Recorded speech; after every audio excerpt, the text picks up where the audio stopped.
बिस्मिल्लाहिर्रहमानिर्रहीम। दोस्तों, सऊदी अरब में लाखों की तादाद में लोग काम करते हैं। इनमें ज्यादातर तादाद पाकिस्तानियों की है। आज की इस वीडियो में हम एक ऐसे पाकिस्तानी पठान के बारे में बात करने जा रहे हैं जिसकी मदद के लिए आसमां से फरिश्ता पहुंच गया। इस पठान ने ऐसा कौन सा काम किया था जो सदियों तक याद रखा जाएगा। मोहम्मद असलम, जिसका ताल्लुक सवात से था, वो काम करने के लिए सऊदी अरब गया। उसके घर के हालात इंतहाई खराब थे, जबकि सऊदी अरब में रहकर काम ना होने के बराबर था। उसे सऊदी अरब में रहते हुए 5 साल का अरसा हो गया। 15 दिन बाद उसकी बेटी की शादी थी। मोहम्मद असलम इंतहाई परेशान था कि अब वो कहां से पैसों का इंतजाम करेगा। उसे पता चला कि मक्का की फलां जगह पर एक सऊदी जो कि इंतहाई सखी है, उसका ताल्लुक हजूर अकरम सल्लल्लाहु अलैहि वसल्लम के खानदान से है। लिहाजा अब उसने उससे मदद लेने का फैसला कर लिया। असलम खान देखना चाहता था कि हजूर अकरम सल्लल्लाहु अलैहि वसल्लम का खानदान किस कदर सखी है। क्या आज भी उनकी सकावत का यही आलम है जो 1400 साल पहले था। पठान शेख बसाम के पास गया। उसे बताने लगा, 15 दिन बाद मेरी बेटी की शादी है। मुझे 10,000 रियाल की ज़रूरत है। मैं 1 साल के बाद आपको ये रकम वापस कर दूंगा। शेख बसाम इंतहाई नेक और लोगों से मोहब्बत करने वाला आदमी था। इन्होंने पठान से कोई भी सवालो जवाब ना किया, जरा भी तहकीक ना की। चनाचे वो अंदर गए। इन्होंने 10,000 रियाल घर से लाकर पठान को दे दिए। पठान को बगैर किसी गवाह के कर्ज मिल गया। पठान इंतहाई खुश था क्योंकि उसने रकम बेटी की शादी पर खर्च करनी थी। बसाम के पास एक रजिस्टर था। अगर कोई कर्ज लेकर जाता तो ये इस रजिस्टर पर लिख लेता। चनाचे शेख ने रजिस्टर के अंदर लिखा, मैंने असलम खान, जिनका ताल्लुक पाकिस्तान से है, उसको 10,000 रियाल कर्ज के तौर पर दिए हैं, जबकि 1 साल के बाद फलां तारीख को इन पैसों की वापसी है। मोहम्मद असलम रकम लेने के बाद अपने रूम पर चला गया। उसने वहां पर मौजूद अपने दोस्तों को तमाम मामले से आगाह किया कि हजूर अकरम सल्लल्लाहु अलैहि वसल्लम के खानदान के एक फर्द ने किस तरह उसे कर्ज दिया। उसने मुझसे कोई भी गवाह नहीं लिया।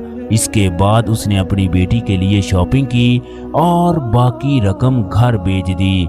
असलम के साथ 2 पाकिस्तानी ऐसे थे जो उस शेख को जानते थे और उससे हसद करते थे।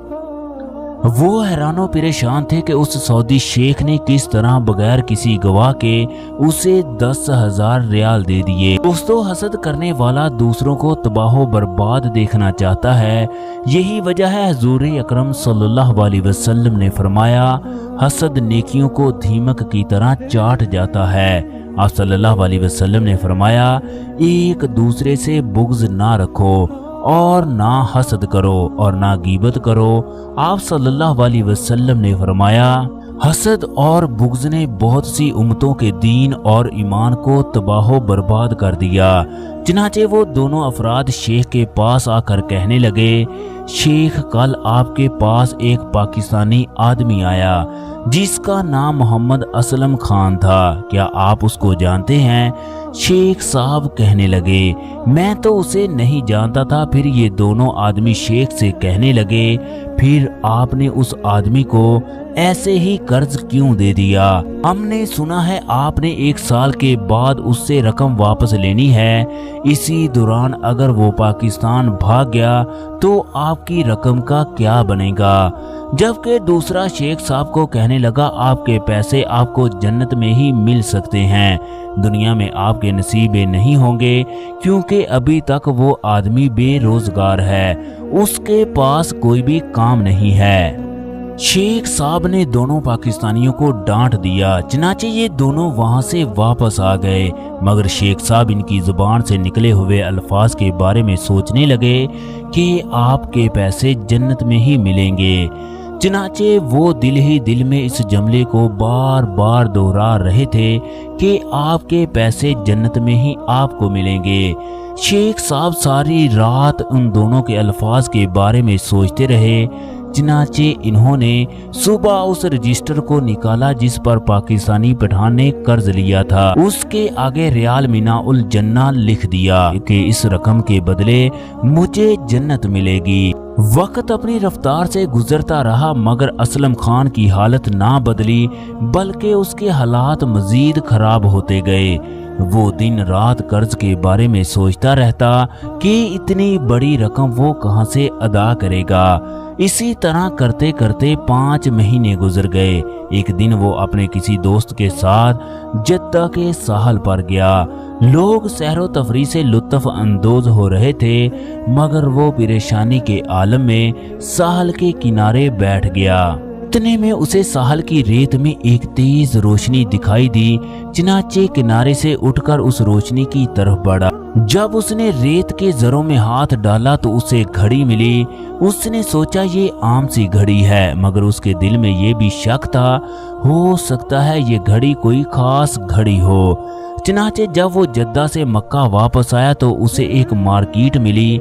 उसकी कीमत चेक करने के लिए जब वो उसमें गया, जब दुकानदार ने घड़ी की कीमत बताई तो उसके पांव के नीचे से जमीन निकल गई क्योंकि ये घड़ी गोल्ड की घड़ी थी और इसकी कीमत 50,000 रियाल थी। मोहम्मद असलम खान को ऐसा दिखाई दे रहा था जैसे ये कोई ख्वाब हो। मोहम्मद असलम खान ने घड़ी को 50,000 रियाल की इवज फरोख्त कर दिया। इसके बाद उसने मक्का में रेस्टोरेंट शुरू किया। अल्लाह रब्बुल इज्जत ने बरकत डाली। 5 महीने के अंदर अंदर उसका होटल खूब चलने लगा। अब ये शेख साहब का कर्ज वापस करने के लिए उसके पास गया। शेख साहब को सलाम करने के बाद कहने लगा, आप ये कर्ज ले लीजिए जो मैंने 1 साल पहले आपसे लिया था। शेख साहब ने मोहम्मद असलम का शुक्रिया अदा किया और फिर कहने लगा, आज दोपहर का खाना मेरी तरफ है, लिहाजा जो तुम काम करना चाहते हो कर लो, दोपहर को हम इकट्ठे खाना खाएंगे। चनाचे दोपहर को मोहम्मद असलम शेख साहब के पास पहुंचा तो शेख साहब ने खाना खाने के बाद तमाम रकम उसे देते हुए कहा, मैं ये रकम तुमसे नहीं ले सकता क्योंकि मैं इसके बदले अल्लाह तबारक व तआला से जन्नत का तलबगार हूँ। मैंने अपने रजिस्टर में लिख दिया था, मैं तुमसे ये रकम वापस नहीं लूंगा, ये अब रियाल तुम्हारे हैं। इसके बाद शेख साहब ने पूछा, तुम तो बहुत गरीब थे मगर तुम इस कदर बड़ी रकम किस तरह वापस करने के लिए आ गए? असलम खान बताने लगा, शेख साहब मुझे इस तरह समुंदर के किनारे गोल्ड की एक घड़ी मिली, मैंने उसको फरोख्त करके कारोबार शुरू कर दिया। अल्लाह तबारक व तआला ने बरकत डाली, इस तरह मैं आपके पास पहुंच गया।